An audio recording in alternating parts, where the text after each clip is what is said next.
Welcome to Barenaked Money, the podcast where we strip down the complex world of finance to its bare essentials, with your hosts, Josh Sheluk and Colin White, portfolio managers with Verican Capital Management, Inc. What's the headline today, Colin? Oh, the headline. So you want to talk about TD set aside another $2.6 billion US to pay a fine for their anti-money laundering lapse in the States. It's interesting to note that, when you get bad at money laundering, you don't have one or two people come to you. They all come to you. So that's the unfortunate position TD, I think, found themselves in. They became the go-to place if you needed to launder money. But in related news, fees are going up. When you say they got bad at money laundering, what you actually mean is they're really good at money laundering, or Yes, at least they got helping bad at their catching clients it. obscure it. Exactly. Yes, they get bad Exactly. at catching it. Yeah. No, and this is the sand in my shorts because everybody talks about the Canadian banks and your shareholders and all the rest of it, but they keep wading down into the US, and you keep having all of these epic headlines come out of there because again, they're not the operators they think they are, and they take these chances. TD in the US is the 10th largest bank. So they got significant size down there. But now they have a huge regulatory headwind because the regulators are, going to stand in their way about making any more acquisitions or growing their business down there. And they're still not sure what the total fine is going to be. Like they're still setting aside money, hoping they're setting aside enough money for the fine. So is that going to mean lower fees for Canadian, clients of Canadian banks? No, they need to take the profitability from up here to pay back all the money they lost down there. And that's just not fair. I'm sorry. I don't care You're who you making are. some leaps there. I'm sorry, but I have to call you I out. am making I am Okay. making leaps, but Yes. I will stand by my leaps. You can't tell me that bad operations that costs money does not affect the shareholder and does not affect the client and the offering you can put forward to the client and the required rate of return that you're going to need in order Yeah. to meet all of your targets. You're right. It's not a direct line, but the system, you squeeze the balloon, the other side of the balloon gets bigger. Yeah. One of the things that you mentioned, and you and I have been talking about for a while, is the Canadian banks have this continued foray into the US. And one of the points that I made on our investment call yesterday was Canadian banks operate in a pretty unique environment and a competitive landscape here in Canada, and that there are so few that are so dominant. And there are regulatory reasons why that's so. And that has helped, I think we believe, to drive profit margins and what's called return on equity higher for Canadian banks in Canada than really any other banks on the planet. So the question is, you kind of threw your hat in the ring on what your opinion is, but the question is, are the Canadian banks more profitable because they operate in Canada in a unique market environment? Or is it because they are such better operators than every other bank on the planet? And I Well, think yeah. it's, well, go for it. Your opinion. Well, given the bad news that we keep getting about them shutting stuff down, getting fined in all other parts of the world, I don't see any evidence that they're global operators on some new scale. I mean, the difference in profit margins aren't like a couple percent. Like it's almost double, in Canada compared to other parts of the world. And, I think when they sit in the boardroom, they all sit around the table and say, yeah, we're awesome operators. We can do this anywhere else. Think this is a scalable operation. And they go to another place and they realize that no, that's not true. Um, and again, at the end of the day, and I will stand by this, it does not improve their ability to serve the Canadian public in the responsibility they've been given in the most cost-effective way. It doesn't serve that purpose. Again, maybe not a direct line, but I think if you follow the line long enough, there has to be truth there. Yeah. So probably true. And I think for the record, they are, and mostly have been, Canadian banks mostly have been profitable in foreign jurisdictions.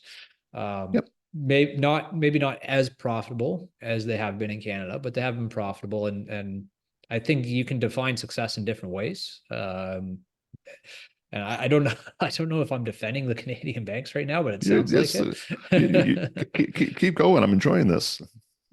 Well, Let I just needed to provide a little bit of balance to you're coming through the door, all the storm pounding your chest. Well, okay, but let's step back. Let's go back to the podcast that we just recorded that everybody should go listen to on dividends. You know, if I, as a shareholder in a Canadian bank, and they've been profitable, if they cannot redeploy that capital at the same level of profitability, give it back to the shareholders and let them Yeah. redeploy it somewhere else. Because right now, what they're doing is taking money at a really high profit margin and pissing it up against the wall at a lower profit margin. Now, yes, profitable for sure, but lower. Don't make that determination for the shareholders. Give it back to the shareholders and let them decide. Maybe they want to invest in a U.S. bank. Because again, fiduciary to the shareholders. Now, what's gotten in the way is corporate compensation. I'll put that out there too, because any corporate CEO or any C-suite person is going to have a mandate for growth, and that's how it's going to drive their career, and that's what's going to drive their compensation. And they're going to sit in the room and convince themselves they're the most amazing operators ever. I mean, I probably could write the agenda for the meeting, but it's not in the best interest of the shareholders in Canada, and it's not in the best interest of their clients in Canada. Yeah, I think that's fair. And I think we do.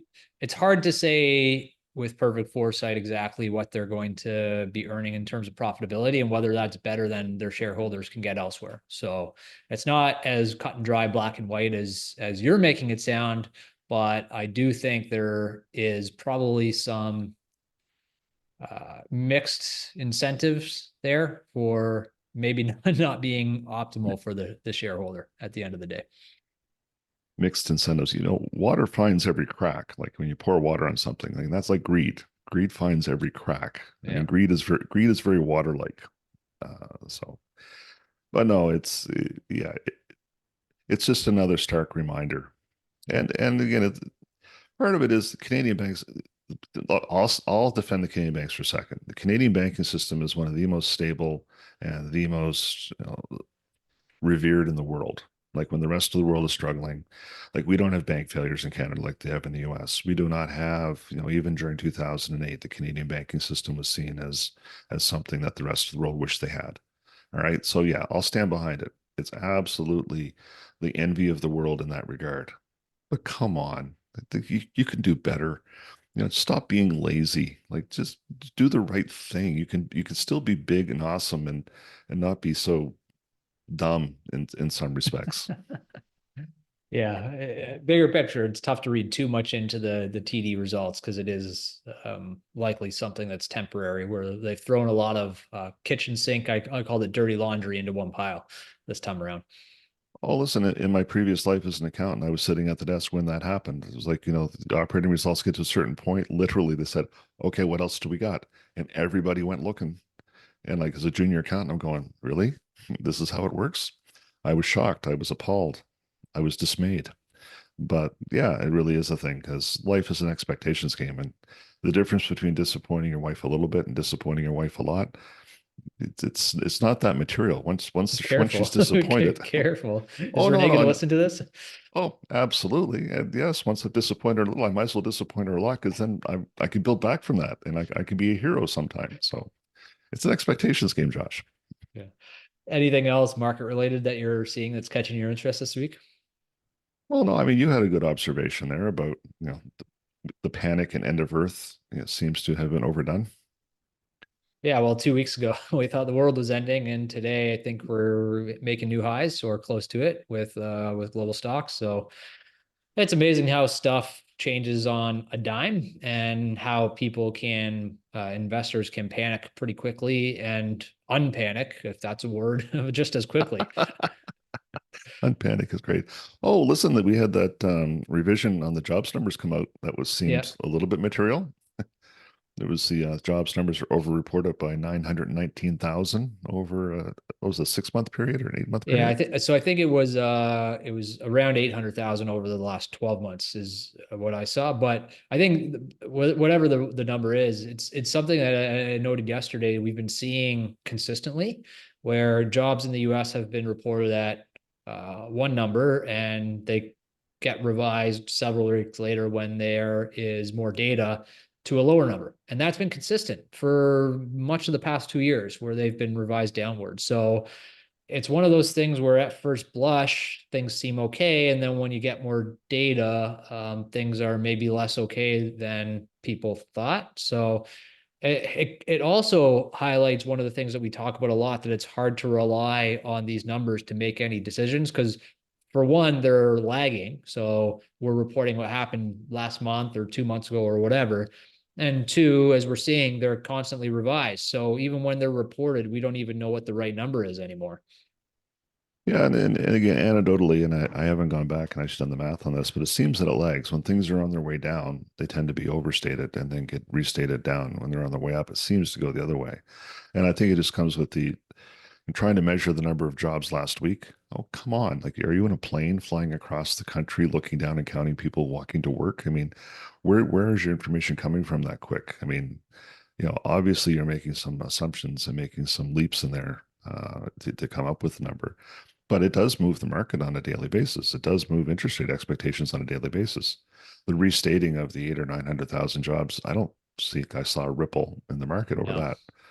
no, So didn't all of budge. those reactions, yeah, and that's a material, percentage adjustment. I think the average went from 200 and some thousand jobs to 170. So I mean, it was a material, number, like percentage wise, of the actual numbers that were reported. Yeah. There wasn't a blip.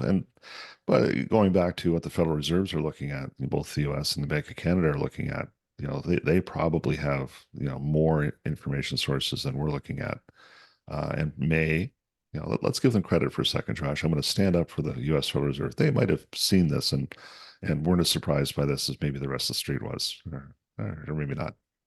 Well, let me argue that the rest of the street wasn't that surprised either, because the market didn't move at all. So if it was truly surprising, then the market would have moved a little bit more materially than it did. Like I said, this has been a trend for a couple of years now. So it might not have been a surprise to investors in aggregate that they were revised down. Yeah, no, maybe that's true. But then again, we're just guessing. And that's really all we do, isn't it, Josh? Educated guessing, Colin. Educate. Let That me makes it correct you. sound so much better. That sounds much more expensive. Yes.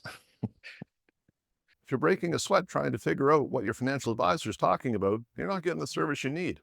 You probably hate trying to get an answer from them, but you also think moving your accounts will be a headache, and it might be. But working with don'trocktheboatwealthplanning.com or .ru isn't exactly stress-free, is it? Call us. We will demystify the world for you.